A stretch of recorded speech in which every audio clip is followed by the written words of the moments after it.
Okay, we are now joined by the winning driver of today's South Point 400 at Las Vegas Motor Speedway, driver in the number 22 Team Penske Ford Mustang, Joey Logano. Joey, this is obviously a much different immediate aftermath of the race comparing last weekend to now, but you're the first driver to secure championship 4 spot. How does that feel?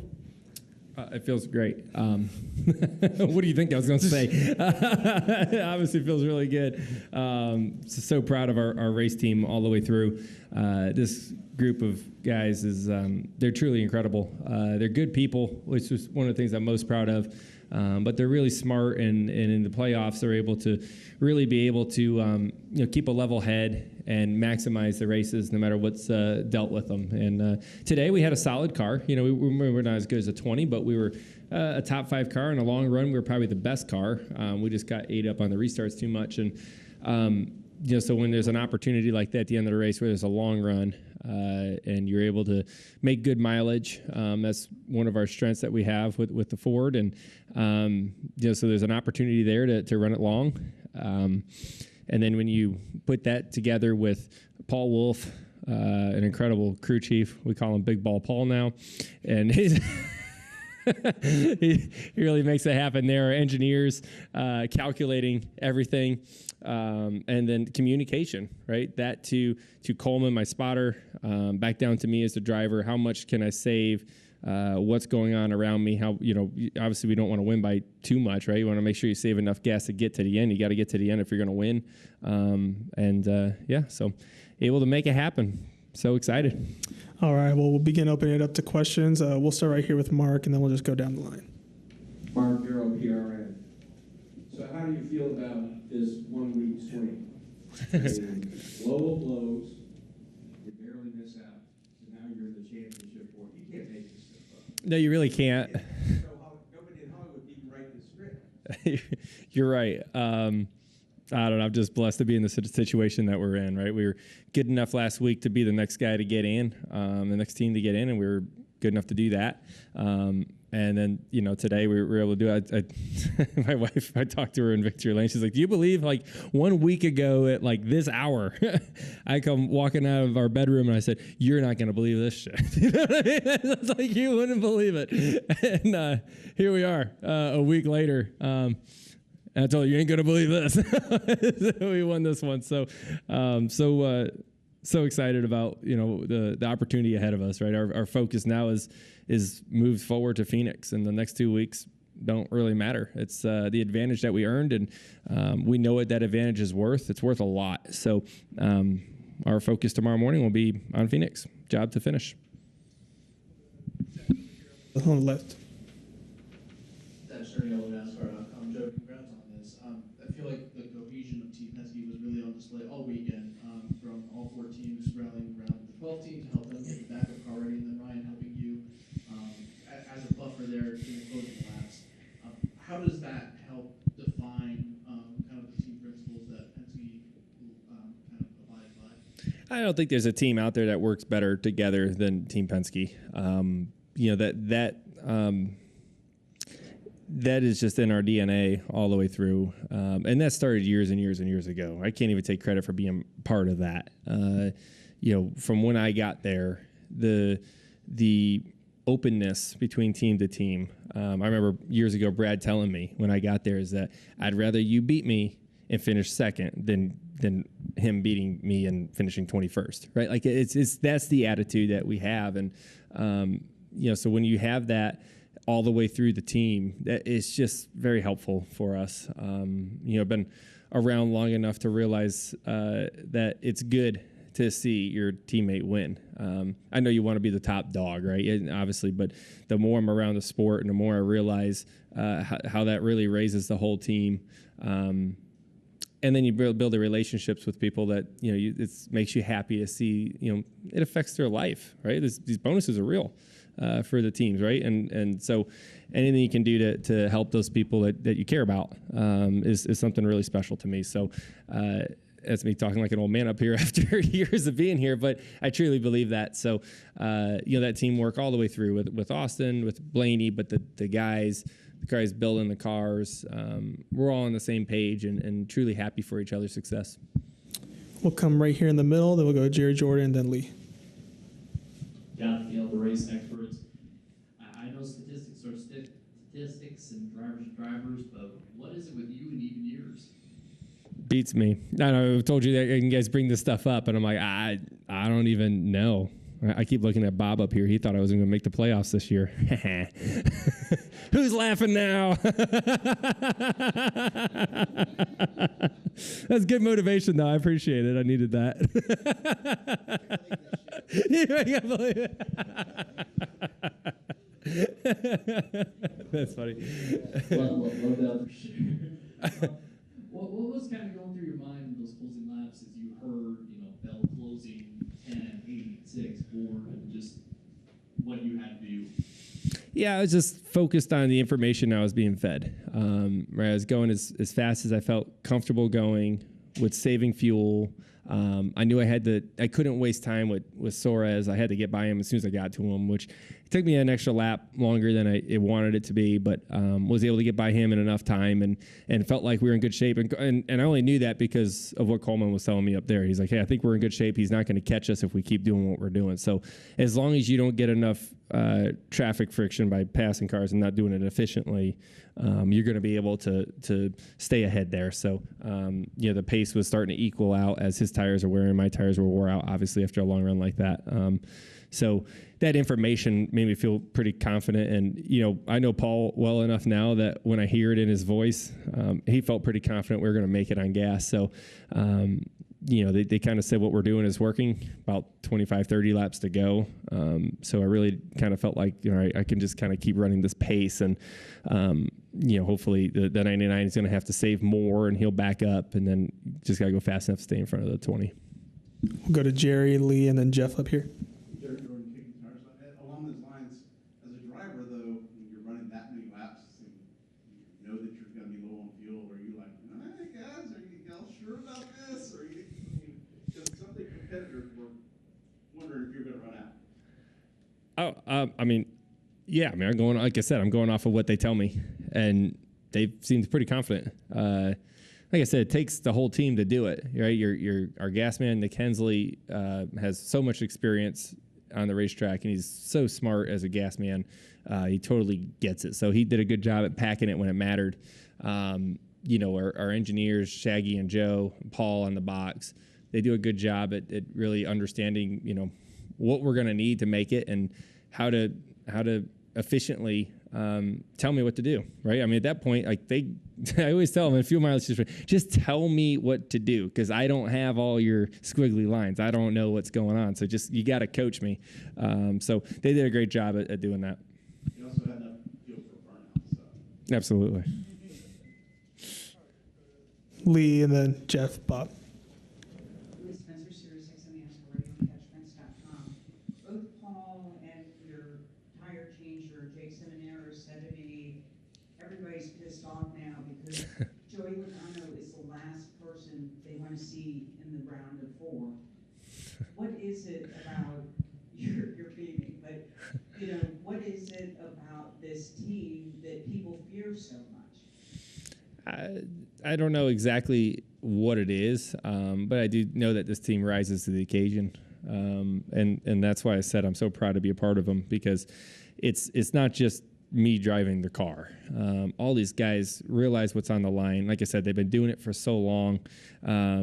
We're experienced. We can stay calm in really heated situations, and we just when the money's there, we're able to show up. For whatever reason that is, I think a lot of that's just some natural things that are built inside of you, some God-given things that make you love the moments of the pressure on, right? Like you got to learn to love that stuff, and I think that's just what it is. So there's no other group that I'd rather go to battle with. I could promise you that. Not one other team on this field that I would rather have than what the 22 team is right now. Come up to Jeff and then Bob, and then we'll go back in the middle. Joey, all of the best drivers are good at making fast cars go fast, but you might be the best in the series at taking a car that's not necessarily going to win that day and somehow maximizing it and ending up here. Is there any sense of pride in that? Like I said, it takes all of us to do that. I think our team does a good job at taking a car that might not be the fastest, and we're able to make it happen. Whether that's late race restarts and studying those things with Coleman to be able to make sure that we do the right things on restarts, or it's today's like today, or 2 tires versus 4 tire calls, whatever it may be.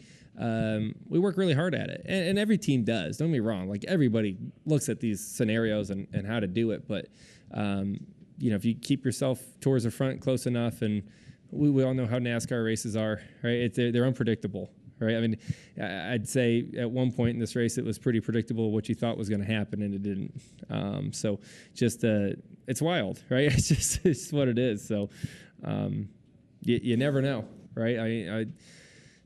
There's many times my wife will beat me up on this all the time because I always tell them, like, man, we're just having a rough year. And I get down on myself every now and again. And she's like, just remember 2018, remember 2022, right? It wasn't the greatest years, and you get yourself, and you're there. And before you know it, you have a shot.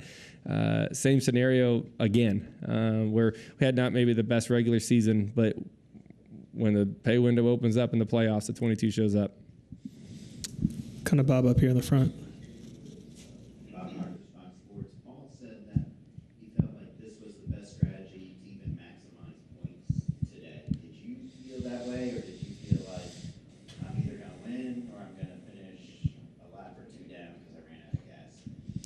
Well, he told me we're 1 lap short. So saving 1 lap over the course of that many laps, not that hard to do. So, with him knowing those numbers, that's going to put us in the best spot, because even if the caution comes out and we do have to pit, as long as it's not near the window when everyone pitted and they would stay out, we're going to be in a pretty solid spot. So I'd say, from what Paul said there, yeah, absolutely. We were 10th-ish. 9th, 10th, somewhere around there before everyone started pitting. So it kind of all worked out that way. Come right here. Joey, you led the last 6 laps, and they were the only laps you led all day. Were you having faith that you could get to the front? And what was the conversation like as you were running those final 6 laps, trying to keep Bell from catching you? Yeah, just like I said, just a constant flow of information of how many cars in between us, how much the distance of where the 20 is to where I'm at. Right, it's just a constant flow of where it's at. The less I'm guessing, the more I can affect the situation. You feel like you didn't have to guess as much? I didn't have to guess at all. They told me. Yeah, they told me what to do. All right, we'll come up here in the middle. Mitchell Brewer, Black Hat Sports. Joey, this will be your 6th Championship 4 appearance, most of any driver in this era. Just curious if that means something to you, or is the focus just the championship? Both. Right, I mean, our goal when we show up in Daytona every year for Media Day, I say, what's the goal? Win the championship. There's nothing else that matters. I don't care how you get there or what you do. It's all about winning the championship. A big step of that is getting into the championship 4. And there's a lot of pride in making it to the championship 4. It's tough, right? It's a long year. You got to get through a lot of different scenarios. There's a lot of curveballs that are thrown your way. It's hard, right? I mean, making it is something to be proud of. There's no doubt. But I also have lived through the moments of getting to a championship 4 and not winning and feeling that pain, being that close and not winning. That sucks. I can't put a better way of saying that. That hurts a lot. So, it's all about maximizing the opportunity that's ahead of us. So, as proud as I am that we've made it, I also feel like the job's far from being over, because I know what that feeling is if you don't make it happen. We'll come up to the front here, and then we'll go back to Zach and then Dustin.